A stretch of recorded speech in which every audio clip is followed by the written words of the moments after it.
close our eyes and look to the Lord. Heavenly Father, we beseech your presence this morning. Let your Spirit guide us and help us throughout the service. As we are here in, as we are in the presence of God, I invite you all to focus on God with all of your attention. Let us submit ourselves to the Lord. Let us confess and ask forgiveness of our sins which we have committed knowingly or unknowingly. Almighty, eternal, and compassionate God, you are the light to those in darkness, strength to those in weakness, and the only refuge to those who fall into sin. We come to you unworthy as we are. We call upon your mercy, confident that you will accept those who truly confess their sins. Help us to offer our praise and thanksgiving with assurance of the forgiveness of our sins. We pray in the name of our Lord and Savior Jesus Christ. Amen. First John chapter 1 verse 9 gives us assurance that God is faithful and just to forgive our sins if we confess. And not only he forgives our sin, but he purifies us also. So with that assurance, I urge you all to stand at our places and join with worship team to give glory to the name of our Lord.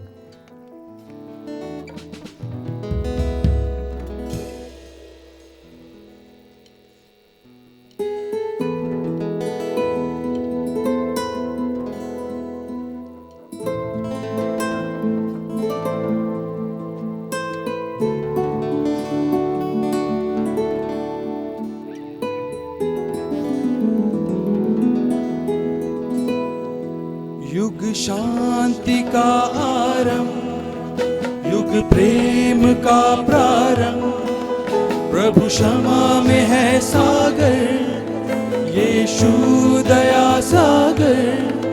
प्रभु क्षमा में है सागर, यीशु दया सागर। युग शांति का आरंभ, युग प्रेम का प्रारंभ, प्रभु क्षमा में है सागर, यीशु दया सागर। प्रभु क्षमा में है सागर, यीशु दया सागर। दया सागर, दया सागर,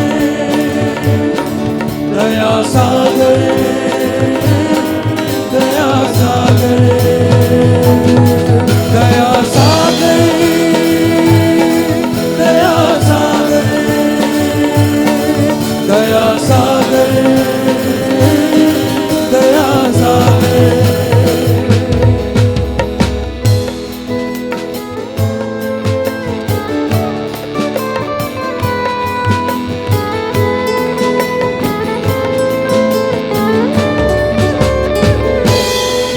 बूंदें दया सागर की सबको जीवन देती है, सब इंसान के पापों को एक पल में धो देती है। बूंदें दया सागर की सबको जीवन देती है, सब इंसान के पापों को एक पल में धो देती है। ये बूंदें बनकर अमृत भरती है मन की गागर, ये बूंदें बनकर अमृत भरती है मन की गागर। युग शांति का आरंभ, युग प्रेम का प्रारंभ, प्रभु क्षमा में है सागर, यीशु दया सागर। प्रभु क्षमा में है सागर, यीशु दया सागर। दया सागर, दया सागर, दया सागर, दया सागर, दया सागर, दया सागर, दया सागर, दया सागर, दया सागर, दया सागर, दया सागर।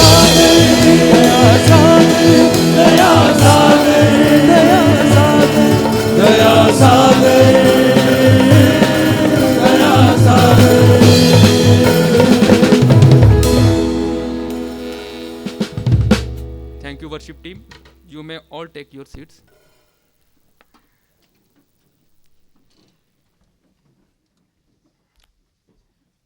Now we will intercede for some prayer matters.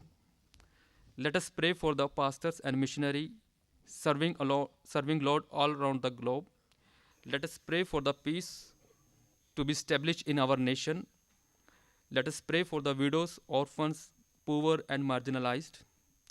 Let us pray for our brothers and sisters in campus who are going through financial, emotional and physical struggles. And also pray for upcoming word of God. Apart from this, if any among us has any prayer request, you can share it now.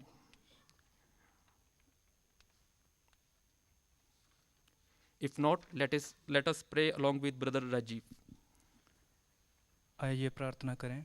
हमारे दयालु और जीवित प्रेमी पवित्रता परमेश्वर, प्रभु जी हम आपका धन्यवाद देते हैं आज की सुबह के लिए प्रभु, जो आपने हमारे जीवन में दिया है। प्रभु जी हम आपके आभारी हैं प्रभु, आपका धन्यवाद करते हैं प्रभु। इस सुबह हम कुछ प्रार्थना निवेदनों को लेकर आपके सम्मुख आते हैं प्रभु। हम प्रार्थना करते हैं सारे पास्टर्स के लिए प्रभु, सारे मिशनरियों के लिए प्रभु, जो पूरी दुनिया भर में प्रभु आपकी सेवकाई को करते हैं प्रभु। आपका अनुग्रह उनके जीवनों में मांग लेते हैं मेरे पिता परमेश्वर। आपका हाथ निरंतर प्रभु जी उनको थामने पाए प्रभु जी। जब वो आपकी सेवा करते हैं मेरे प्रभु, तो आपकी उपस्थिति, आपका आत्मा प्रभु जी उनकी मदद करने पाए मेरे प्रभु यीशु मसीह। उनके परिवारों को आशीष दे मेरे खुदावंद प्रभु। हम प्रार्थना करते हैं हमारे देश की शांति के लिए प्रभु। हमारे देश में हमारा देश विपरीत परिस्थितियों से होकर जा रहा है प्रभु जी। बहुत सारी योजनाएं हैं प्रभु जो इस देश में अशांति फैलाने का काम कर रहे हैं मेरे प्रभु जी। आप इस देश में अपनी शांति को स्थापित करें प्रभु, जो सारे समझ से परे हैं प्रभु जी। हम प्रार्थना करते हैं सारे विधवाओं के लिए, जो अनाथ हैं, जो बेघर हैं प्रभु जी।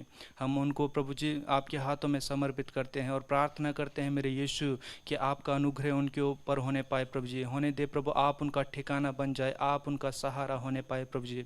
धन्यवाद देते हैं प्रभु जी, उन पर दया कर मेरे खुदा यीशु। हालेलुया प्रभु जी। हम प्रार्थना करते हैं पिता परमेश्वर, हमारे कम्युनिटी में प्रभु जी जितने भी लोग हैं सबको आशीष दे मेरे प्रभु यीशु मसीह। प्रभु अगर कोई बीमार है प्रभु आप छूकर चंगाई दे प्रभु। अगर कोई आर्थिक तंगी से होकर जा रहा है प्रभु जी, आप उनको प्रदान कराएं मेरे यीशु। प्रार्थना करते प्रभु आने वाले वचन के लिए प्रभु, आपके दास को आपके हाथों में देते हैं प्रभु। आप अपने दास को अभिषेक कर मेरे प्रभु यीशु मसीह, और जो भी प्रभु आपने उनको दिया है उसको प्रभु बोलने के लिए प्रभु आप मदद और सहायता कर। हमारे मनों को खोल ताकि हम आपके वचन को ग्रहण करने पाए आज की सुबह, और अपने जीवनों को प्रभु आपके वचन के अनुसार बिताने पाए। धन्यवाद देते हैं। सारा आदर महिमा मान सम्मान आपको देते हुए ये विनती और प्रार्थना प्रभु यीशु मसीह के नाम से मांगते हैं, आमीन। Mighty name of our Lord Jesus Christ. यीशु मसीह के अतुल्य और सामर्थी नाम में आप सभी को अभिवादन। It is indeed an honor and privilege for me to stand with the living word of God. परमेश्वर के जिंदा वचन में से बांटना मेरे लिए आदर की बात है। Human life exists because of the compassion of God. इंसान की जिंदगी का वजूद परमेश्वर की दया है। Beginning from the daybreak to sunset, we depend on divine compassion. सूर्य उदय से सूर्य अस्त तक हम दिव्य दया पर निर्भर करते हैं। God's faithfulness to his covenant and promises is shown by his compassion. अपनी वाचा और अपने वायदों के प्रति परमेश्वर की जो विश्वास योग्यता है वो उसकी दया में झलकती है। The Old Testament highlights the compassionate nature of God. पुराना नियम परमेश्वर की दया को उजागर करता है। Even when the people of Israel went away from the commands of God, there is a consistent theme of God showing compassion to his people. जबकि इस्राएल के लोग परमेश्वर की आज्ञाओं से दूर चले जाते थे, तब भी परमेश्वर निरंतर उन पर दया दिखाता था। This aspect of nature of God sets the foundation for the concept of grace and redemption, which are further developed in the New Testament. और यही परमेश्वर की दया बुनियाद है उद्धार और अनुग्रह की, जो कि हमें नए नियम में देखने को मिलते हैं। The New Testament reveals the compassion of God through the work and person of Jesus Christ. नया नियम परमेश्वर की दया को प्रकट करता है यीशु मसीह के व्यक्तित्व और उसके कार्यों के द्वारा। Compassion of God reached its fullness towards mankind through Jesus Christ. परमेश्वर की दया इंसान के प्रति अपनी पूर्णता तक पहुंचती है यीशु मसीह के द्वारा। Compassion of God was his willingness to sacrifice himself for the salvation of humanity. मानवता की मुक्ति के लिए अपने प्राणों का बलिदान देने की स्वेच्छा जो थी वो परमेश्वर की दया थी। We being the disciples of Christ, मसीह के चेले होने के नाते we became messenger of the compassion of our Master Jesus Christ to do the same. हम ऐसा ही करने के लिए अपने स्वामी यीशु मसीह के दूत बन गए। This is the compassion which enables us to uplift the downtrodden in our society. यही दया हमें इस काबिल बनाती है कि हम समाज के कुचले हुओं को उठाएं। To comprehend the great compassion of Jesus Christ, let's turn our attention towards the gospel according to Luke chapter 7 from verses 11 to 17. और यीशु मसीह की इस महान दया को समझने के लिए आइए देखिए लूका के द्वारा रचित सुसमाचार उसका 7 अध्याय और उसकी 11 से 17 आयत तक। Gospel according to Luke chapter 7 from verse 11 to 17. Soon afterward, Jesus went to a town called Nain, and his disciples and a large crowd went along with him.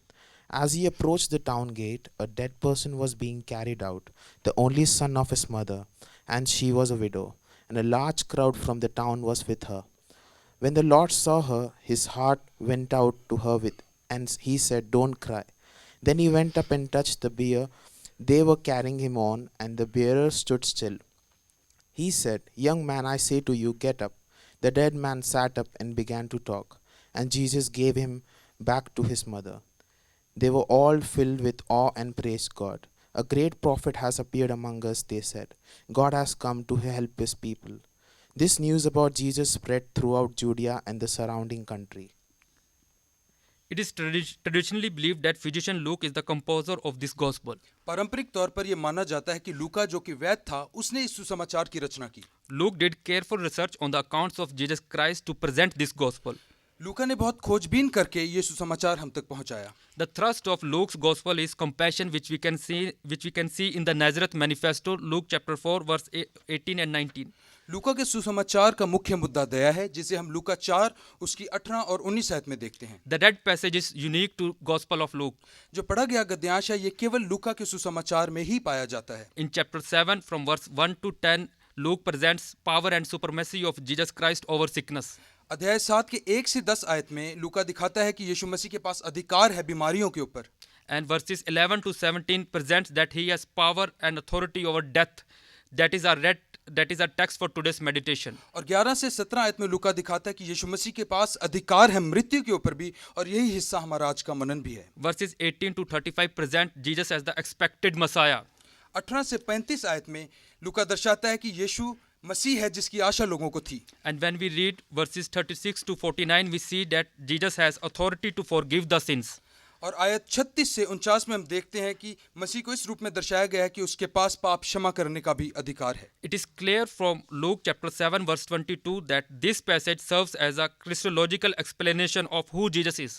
लूका 7 की 22 हमें ये स्पष्ट कर देती है कि जो पढ़ा गया गद्यांश है वो इसका विवरण देता है कि यीशु मसीह कौन है। In the read passage, Jesus the Messiah is heading towards Nain. और पढ़े गए गद्यांश में यीशु मसीह अब नाइन की ओर जा रहे हैं। But there is an identity associated with Nain. लेकिन नाइन के साथ एक जुड़ी हुई पहचान है। Nain is in Galilee. Nain गलील में है। In Matthew chapter 4 verse 15 and 16, Matthew calls Galilee as the region of Gentiles. मत्ती के जो सुसमाचार के 4 अध्याय की 15 और 16 आयत है उसमें मत्ती गलील को कहता है कि ये अन्य जातियों का क्षेत्र है। It was a land of darkness and lifelessness. ये ऐसा स्थान था जहाँ पर जिंदगी नहीं थी और जहाँ पर केवल अंधकार था। Jesus along with his disciples is venturing into the land of Gentiles. यीशु मसीह अपने चेलों के साथ अब इस अन्य जातियों के इलाके में जा रहे थे। But why is a Jew that too the Messiah is going to those who were considered unworthy of association by Jews? लेकिन ऐसा क्यों हुआ कि एक यहूदी, वो भी मसीह, अन्य जाति लोगों में जा रहा है, जबकि यहूदी लोग तो ये मानते थे कि वो उनके साथ उठने बैठने के काबिल भी नहीं है। It was the compassionate heart of Jesus that broke all the Jativad boundaries. ये तो यीशु मसीह का मिशनरी हृदय था जिसमें भरपूर दया थी, जिसकी वजह से यीशु मसीह ने जातिवाद की सभी दीवारों को तोड़ दिया। And due to this, he is extending his redemption not only to a specific group of people but to the entire world. और इसी कारण यीशु मसीह अपने उद्धार को एक खास समूह के लिए सीमित नहीं रख रहे, लेकिन पूरी दुनिया तक बढ़ा रहे हैं। This narrative of the raising of widow's son is written expression of the missional compassion of Jesus Christ. और जिस गद्यांश में हमने पढ़ा कि नाइन की विधवा का बेटा जिंदा हुआ, ये एक लिखित प्रकटीकरण है यीशु मसीह की मिशन से संबंधित दया का। So let us meditate on the read passage under the theme missional compassion of Jesus Christ. तो आइए हम इस पढ़े गए गद्यांश को इस शीर्षक के तहत इस पर मनन करें, यीशु मसीह की मिशन से संबंधित दया। Missional compassion of Jesus Christ. Missional compassion of Jesus Christ is not just something abstract. यीशु मसीह की जो मिशन से संबंधित दया है, ये केवल सोच विचार का विषय नहीं है। It has physical dimensions. It does something. इसके प्रकट रूप से कुछ पहलू हैं और ये कुछ करती है। In order to understand what does the missional compassion of Jesus Christ do, let us look at our first point. Missional compassion of Jesus Christ reaches out to the hopeless and the helpless, verses 11 to 13. और ये जानने के लिए कि यीशु की ऐसी दया क्या करती है, आइए हम पहले बिंदु को देखें कि यीशु मसीह की मिशन संबंधी दया असहाय और आशाहीन लोगों तक पहुंचती है। Missional compassion of Jesus Christ reaches out to the hopeless and the helpless. After healing the servant of centurion in Capernaum, Jesus went to the town Nain along with his disciples. कफरनहूम में सूबेदार के दास को चंगाई देने के बाद अब यीशु अपने चेलों के साथ नाइन की ओर जा रहे हैं। The town Nain is located in a beautiful valley in the southern Galilee, where the Jewish tribe of Issachar had settled. और जो नाइन का नगर है ये दक्षिणी गलील के एक खूबसूरत वादी में बसा हुआ है जहां पर इसाकार का जो गोत्र है वो बसा हुआ था। Genesis chapter 49 verse 15 tells that the land is pleasant. उत्पत्ति 49 की 15 में लिखा है कि ये जो इलाका था ये बहुत सुखद था। The Hebrew word Nain also means pleasant. और इब्रानी का शब्द नाइन इसका अर्थ ही है कि सुखद। But something unpleasant happened to this widow. लेकिन इस विधवा के साथ कुछ दुखद हो गया। She had lost her only young son. उसने अपने इकलौते बेटे को खो दिया था। She was left all alone. वो अब बिल्कुल अकेली हो चुकी थी। That young man could be the only provider for his mother. वो जवान व्यक्ति अपनी माता की जरूरतों को पूरा करने वाला इकलौता था। By her son's death, she became emotionally, economically, and socially weak. अपने पुत्र की मृत्यु के साथ वो भावनात्मक, आर्थिक और सामाजिक तौर पर कमजोर हो गई थी। The greatest joy for a woman is to bear a child, and greatest sorrow is to lose that child. एक स्त्री के लिए सबसे बड़ी खुशी की बात यह है कि जब वो बच्चे को जन्म देती है, और सबसे बड़े दुख की बात यह है जब उस बच्चे को वो खो देती है। The widow of Nain was in great sorrow. Nine की विधवा बहुत बड़े दुख में थी। In the Jewish context, the place of burial used to be outside the city, and the dead body had to be buried within 24 hours. यहूदी संदर्भ में जो मुर्दे को दफनाने की जगह होती थी वो शहर से बाहर होती थी और 24 घंटे के भीतर ही उस मृतदेह को वहां दफना दिया जाता था। The young man must have died within the last 24 hours. और ये जवान व्यक्ति भी पिछले 24 घंटों के अंदर ही मरा होगा। There was no hope for widow to regain his young son. अब विधवा के पास कोई आशा शेष नहीं थी कि उसका जवान बेटा उसको वापस मिल सके। Jesus reached at the right time. और यीशु मसीह सही समय पर वहां पहुंच गए। The town gate became a meeting point for the life giver and a dead human.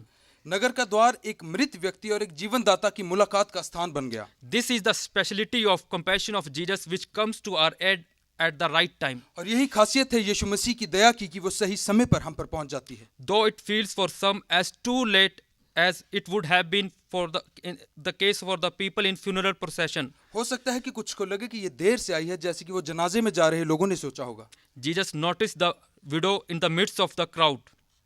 यीशु मसीह ने इतनी भीड़ में भी उस विधवा को ध्यान दे। He was filled with compassion. वो दया से भर गया था। The general understanding for compassion is feeling pity. आमतौर पर हम समझते हैं कि दया का मतलब है तरस खाना। The Greek word used for compassion is splachnizomai. और यूनानी का शब्द जो दया के लिए इस्तेमाल हुआ है वो है स्प्लैक्निज़ोमाई। It means yearning from bowels. इसका मतलब है अंतड़ियों तक प्रभावित हो जाना। Bowels are the deepest part of our bodies. जो अंतड़ियां हैं हमारे शरीर का सबसे भीतरी हिस्सा है। That expresses compassion comes from the deepest part of our being.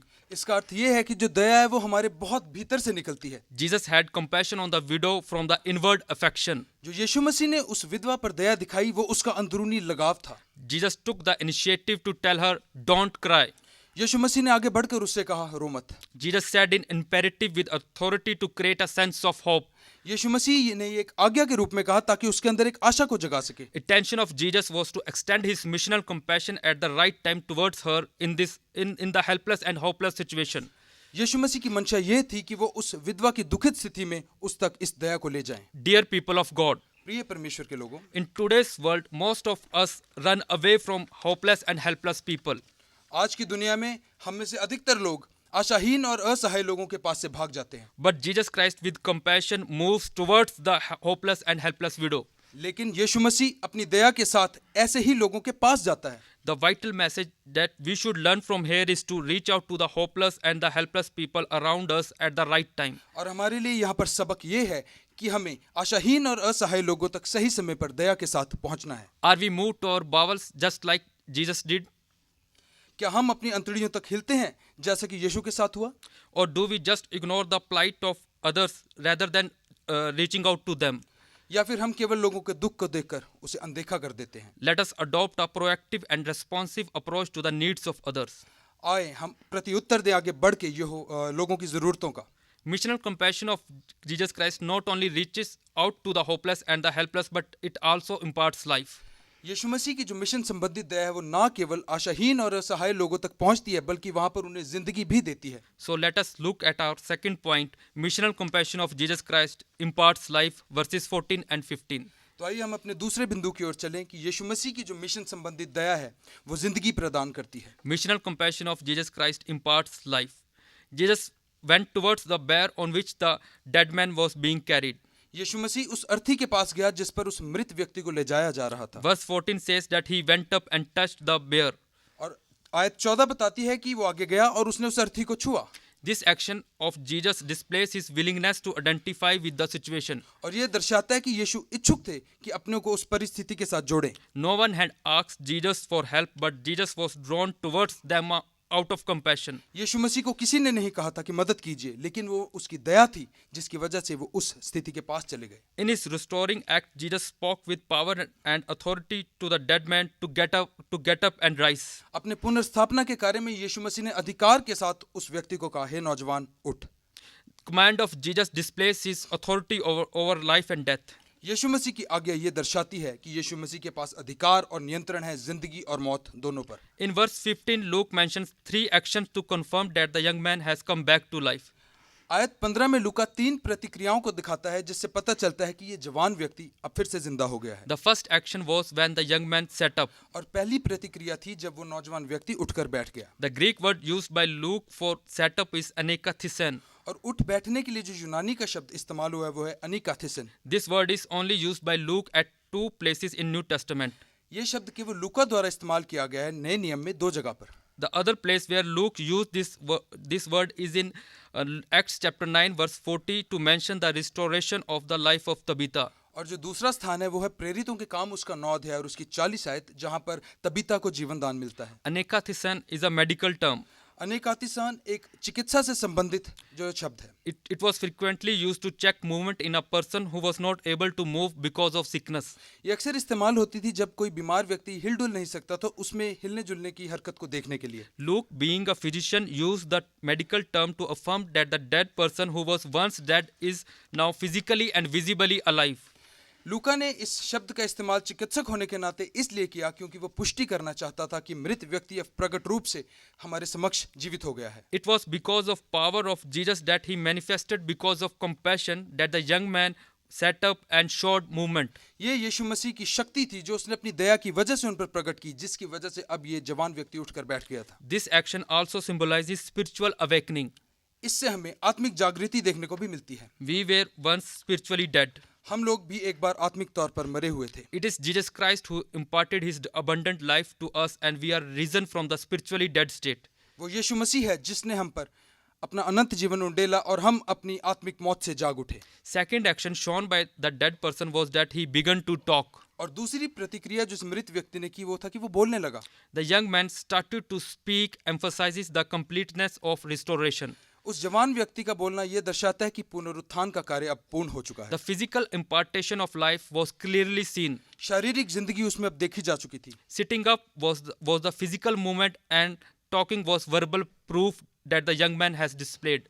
उठकर बैठना शारीरिक हरकत थी और उसका बोलना एक मौखिक सबूत था कि अब कार्य पूरा हो चुका है। Third action was that Jesus Christ gave back the widow her son. और तीसरा कार्य यहाँ पर यह हुआ यीशु मसीह ने उस विधवा को उसका बेटा वापस सौंपा। Compassionate act of Jesus brought great joy in the life of widow. यीशु मसीह के इस दयापूर्वक कार्य ने उस विधवा की जिंदगी को फिर से हर्ष और उल्लास से भर दिया। This describes the emotional restoration of the widow. और ये हमें विधवा की भावनात्मक पुनर्स्थापना को दिखाता है। Jesus reunited the broken relationship of mother and son. यीशु मसीह ने माँ और बेटे के टूटे हुए रिश्ते को जोड़ दिया। Our relationship with God the Father was also once broken. हमारा रिश्ता भी परमेश्वर पिता के साथ एक समय पर टूट गया था। Our relationship with God got restored by Jesus Christ. और परमेश्वर के साथ हमारे रिश्ते को यीशु मसीह ने जोड़ा। The three actions altogether reflect holistic compassion that addresses not only the physical but emotional needs as well. तो ये 3 प्रतिक्रियाएं हमें दिखाती हैं कि किस तरह से जो दया है वह पूर्ण होती है, उसमें ना केवल शारीरिक ज़रूरतें बल्कि भावनात्मक ज़रूरतें भी पूरी होती हैं। Dear people of God, प्रिय परमेश्वर के लोगों, as believers, we must trust in the authority of Christ in all aspects of our life. विश्वासी होने के नाते हमें भरोसा रखना है कि यीशु मसीह के पास अधिकार है जिंदगी के हर पहलू का।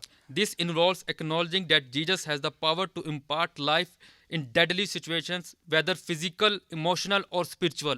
यीशु मसीह के पास अधिकार है, हमें इस बात का अंगीकार करना है, और वो जिंदगी दे सकता है, चाहे शारीरिक हो, चाहे आत्मिक हो, चाहे भावनात्मक हो। Like intentional approach of Jesus to the bear, we are called to draw near to situations that seem lifeless and to demonstrate Christ-like compassion.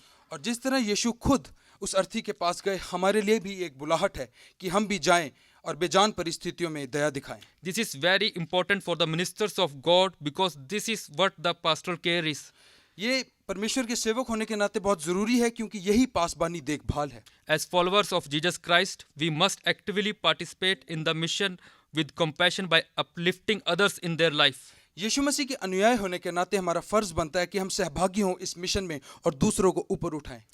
We need to help individuals to sit up from their conditions of despair by empowering them to move beyond their lifeless conditions. हमारा फर्ज बनता है कि हम लोगों की मदद करें और उन्हें ऊपर उठाएं ताकि वो अपनी बेजान परिस्थितियों से बाहर आएं।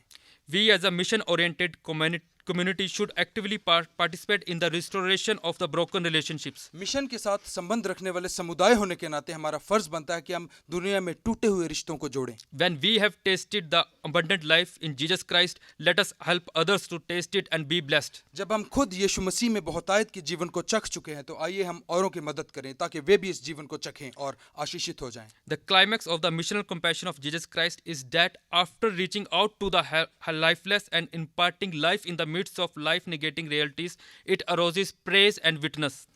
और यीशु मसीह की जो मिशन संबंधित जो दया है, इसका शिखर ये है कि ना केवल ये आशाहीन परिस्थितियों में जाकर वहाँ पर जिंदगी वो बांटती है, लेकिन साथ ही साथ ये उत्पन्न करती है स्तुति और गवाही को भी। Hence, this leads to our last point for meditation. Missional compassion of Jesus Christ arouses praise and witness. तो ये हमें हमारे आखिरी बिंदु की ओर लेके जाता है कि यीशु मसीह की मिशन संबंधित जो दया है, वो जगाती है स्तुति और गवाही को। Missional compassion of Jesus Christ arouses praise and witness. Compassion reveals the nature of God, and praise and witness is the response to the revealed nature of God. दया जो है वो परमेश्वर के स्वभाव को दर्शाती है, और स्तुति और गवाही प्रत्युत्तर है उस प्रकटीकरण का। After seeing the dead man coming back to life, people were filled with fear and amazement. उस मृत व्यक्ति को जिंदा होते हुए देखने के बाद लोग अब भय और हैरानगी से भर गए थे। This is a unique response of the crowds that the Luke presents as a result of the wonderful miracle performed by Jesus. ये भीड़ का एक बहुत अद्भुत प्रत्युत्तर था जो लूका कहता है कि यीशु मसीह के चमत्कार की वजह से हुआ। We can see the same phrase being used in Luke chapter 1 verse 65, Luke chapter 5 verse 26 and Luke chapter 8 verses 25 and 37. और ऐसा ही प्रत्युत्तर हमें देखने को मिलता है लूका उसके 1 के 65 में, 5 की 26 में और 8 की 25 और 37 में। This kind of response of praise was given when people recognized the divine power of Jesus Christ. और ऐसा प्रत्युत्तर लोग तभी देते थे जब उन्हें यीशु मसीह की दिव्य शक्ति का पता चल जाता था। The phrase they praised God indicates an expression of worship for the work of Jesus. उन्होंने परमेश्वर की महिमा की। ये जो वाक्यांश है ये दर्शाता है कि उन्होंने यीशु मसीह के कार्यों को देखकर उसकी आराधना की थी। Then the crowds declared, "A great prophet has appeared among us." और फिर भीड़ कहती है कि एक महान नबी हमारे बीच में प्रकट हुआ है। The people compared the action of Jesus with the action of prophet Elijah who raised the dead son of the widow of Zarephath. लोगों ने यीशु मसीह के इस कार्य की तुलना एलिया नबी के कार्य के साथ की जब उसने जरेफात की विधवा के बेटे को जीवन दान दिया। But what triggered their thought process? लेकिन इस सोच के पीछे का कारण क्या था? It was the compassion of Jesus that he showed to the widow which facilitated this mighty act. ये यीशु मसीह की दया थी उस विधवा के प्रति जिसके कारण उन्होंने ये सामर्थ्य कार्य वहां पर दिखाया। Not only this, but people added, God has come to help his people. ना केवल ये, लोगों ने ये भी कहा कि परमेश्वर अपने लोगों की मदद के लिए आ पहुंचा है। But why such a deep and powerful statement? लेकिन इतना गहरा वाक्यांश उन्होंने क्यों कहा? It is because the widow was in such a helplessness that could be helped with divine intervention only. ऐसा इसलिए हुआ क्योंकि विधवा एक ऐसी आशाहीन स्थिति में थी जिसे केवल परमेश्वर ही सही कर सकते थे। A dead person becoming alive was surely an act of God which the people understood. एक मृत व्यक्ति का वापस जी उठना ये केवल परमेश्वर कर सकते हैं और लोग इस बात को समझ चुके थे। After seeing the mighty act of Jesus, people not only praised God, but in verse 17 we read that through them the news about Jesus spread throughout Judea and the surrounding country. और ये सब देखने के बाद ना केवल लोगों ने परमेश्वर की महिमा की, पर आयत 17 हमें बताती है कि उनके द्वारा ये खबर यहूदिया और आसपास के सारे देशों तक फैल गई। Approach of Jesus in this passage compelled the people to talk and witness about Jesus. और लोग यीशु मसीह के इस कार्य ने लोगों को विवश कर दिया कि वो उसके बारे में बात करें और उसकी गवाही को दें। Therefore, missional compassion stimulates to respond to Jesus with worship and praise. इसलिए जो मिशन संबंधी दया है वो हमारे अंदर एक भावना को उत्पन्न करती है कि हम आराधना और स्तुति के द्वारा यीशु मसीह का प्रत्युत्तर दें। Compassionate acts serve as a powerful testimonies for drawing others towards Jesus. और जो दयापूर्वक कार्य होते हैं वो एक जबरदस्त गवाही बन जाते हैं औरों को यीशु मसीह तक खींच के लाने के लिए। If we look around us, there are a lot of people sitting in distress, struggling financially, emotionally, economically, physically, and rejected by the society. अगर हम अपने आसपास देखेंगे तो बहुत से लोग हैं जो निराशाजनक स्थिति में हैं, जो आर्थिक शारीरिक तौर पर जूझ रहे हैं और जिनको समाज ने ठुकरा दिया है। Who will reach out to them? उन तक कौन पहुंचेगा? The God has appointed you and me to reach out to those people, परमेश्वर ने आपको और मुझे चुना है कि हम उन लोगों तक पहुंचे to be His witness. और उसके गवाह ठहरें। For when they will get touched by the compassion of Jesus Christ, they will praise God and become His witness. और जब वो परमेश्वर की दया के द्वारा छुए जाएंगे तब वो खुद यीशु मसीह की आराधना भी करेंगे और उसके गवाह भी बन जाएंगे। So let us demonstrate divine compassion in our interactions with others. तो आइए जब भी हम किसी के साथ व्यवहार करें तो दिव्य दया को वहां पर दिखाएं। This involves not only meeting physical needs but also addressing emotional and spiritual struggles of our neighbors. इसका अर्थ ये है कि हमें ना केवल शारीरिक जरूरतों को पूरा करना है लेकिन अपने पड़ोसी की आत्मिक और भावनात्मक जरूरतों का भी ख्याल रखना है। When we show compassion, love of God is manifested. और जब हम दया दिखाते हैं तो परमेश्वर का प्रेम प्रकट हो जाता है। The ultimate goal of this compassionate mission is to proclaim Jesus, who is the ocean of love, who is the ocean of compassion. इस मिशन संबंधित दया का मुख्य उद्देश्य ये है कि हम यीशु मसीह की घोषणा करें जो कि प्यार का सागर है, जो कि दया सागर है। Today we have learned about the missional compassion of Jesus Christ from Luke chapter 7 verses 11 to 17. आज हमने देखा यीशु मसीह की मिशन संबंधित दया को लूका 7 उसकी 11 से 17 आयत में। We have seen that the missional compassion of Jesus Christ reaches out to the hopeless and helpless. और हमने ये भी देखा कि यीशु मसीह की ये दया आशाहीन और असहाय परिस्थितियों तक पहुंचती है, Imparts life amid despair और वहां पर जीवन को बांटती है and leads to praise and witness Jesus Christ to others. और ये यीशु मसीह के प्रति स्तुति, आराधना और गवाही को उत्पन्न करती है। Intervention of Jesus Christ with compassion reverses the situation of hopelessness and helplessness. यीशु मसीह का दयापूर्वक हस्तक्षेप ऐसी विकट परिस्थितियों को उलट देता है। Intervention of Jesus Christ reverses the mourning into feasting. यीशु मसीह का हस्तक्षेप रोने विलाप को जश्न में बदल देता है। Let us also reach people with compassion. आइए हम भी लोगों तक दया के साथ पहुंचे। Embracing Christ means to express compassion. मसीह को ग्रहण करने का अर्थ है कि हमें भी दया दिखानी होगी। Walking in Christ means walking in compassion. मसीह में चलने का अर्थ है दया भाव में चलना। We are the ambassadors of the compassion of Jesus Christ. हम यीशु मसीह की दया के राजदूत हैं। So let us live up to that identity. तो आइए हम इस पहचान को शोभा देने वाली जिंदगी जिएं। Let's pray. Heavenly Father, thank you for the word that you have given today. Give us your grace so that we may produce 100% of fruit from the received word, Father.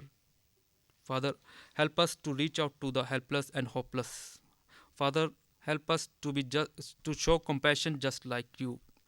Father, help us to find those who are in need of your compassion, and so that the mission can be completed. Father, we ask your presence to be with us throughout the day. I ask this prayer in the name of our Lord and in the name of our Lord and Savior Jesus Christ. Amen. Let us receive the benediction. May the grace of the Lord Jesus Christ, love of the Father, and the fellowship of the Holy Spirit rest and abide with us now and forevermore. Amen. Let me take few minutes to thank the community. First of all, I want to thank my living God. Because of His grace only, I am standing here.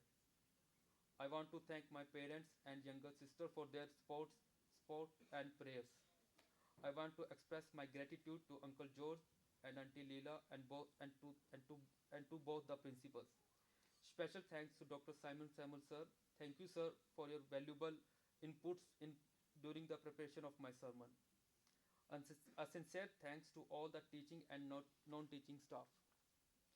I want to thank my pastoral caregivers, Reverend Bison and Dr. Santosh Sahaydo, sir, for taking care of me during my stay here in NTC.